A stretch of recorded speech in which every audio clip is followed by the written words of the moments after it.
আজকে তোমরা লেগে নিয়ে এসেছি একদম ব্র্যান্ড নিউ কন্ডিশনের একটা ডোমিনার 400 যেটা নাকি এখন আমি রান করেছি একদম টিপটপ কন্ডিশনে আছে, ছোট মোটো মডিফিকেশনও করানো আছে। আর বাইকটার মানে কন্ডিশন জাস্ট দেখার মতো, এত সুন্দর কন্ডিশনে আছে। বাইকটার কোয়ালিটি একবার চেক করতে পারো কি রকম ভাবে রাখছে বাইকটার মেইনটেইন করে, একদম ওকে ওকে ওকে মানে একদম ওকে কন্ডিশনে আছে। আর এটার প্রাইসটা তোমার কাছে এখনই শেয়ার করতেছি, স্ক্র্যাচ টেকা ধরে কোনো কিছু নাই, আর খুবই সুন্দরভাবে রাখা হয়েছে, ছোটখাটো মডিফিকেশনও পাওয়া যাবে। আর এটা রান করছে মোটামুটি 4000 4500 অ্যাপ্রক্স।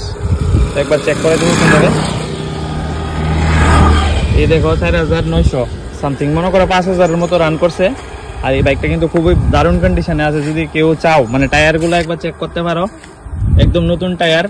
যদি কেউ চাও, এটার আস্কিং প্রাইস রাখা হয়েছে মাত্র 1,90,000 টাকা। তোমরা কল করো এই নাম্বারে, যে নাম্বার স্ক্রিনে শো হইতেছে, কল করলে হয়তো অন টেবিল হলে কিছুটা ডিসকাউন্ট হইব, বাট এটার আস্কিং প্রাইস 1,90,000 টাকা। এটার আস্কিং প্রাইস রাখা হয়েছে। আর একটা একদম ফ্রেশ কন্ডিশনে আছে।